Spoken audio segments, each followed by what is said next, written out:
নমস্কার, জয় শ্রীকৃষ্ণ।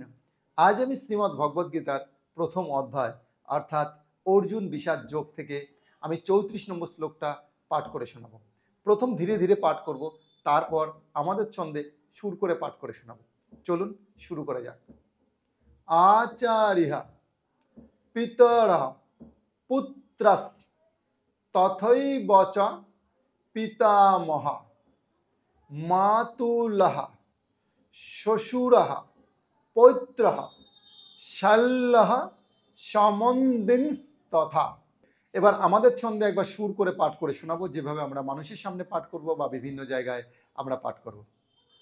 আচার্য পিতরঃ পুত্রস তথৈব চ পিতামহঃ মাতুলা শ্বশুরা পৌত্রঃ শাল্যঃ সমন্দিনস্তথা। অর্থাৎ এখানে অর্জুন বলতে চেয়েছেন যে কাদের সঙ্গে যুদ্ধ করতে হবে তাদের একবার বর্ণনা দিয়েছেন। কি বলে? আচার্য অর্থাৎ গুরুদেব সমতুল্য যারা রয়েছে, যেমন গুরু দ্রোণাচার্য, তাদের কথা বলছেন। পিতরা পিতা সমতুল্য যারা রয়েছে তাদের কথা বলেছে। শাল্য শালা সমতুল্য তাদের কথা বলেছে।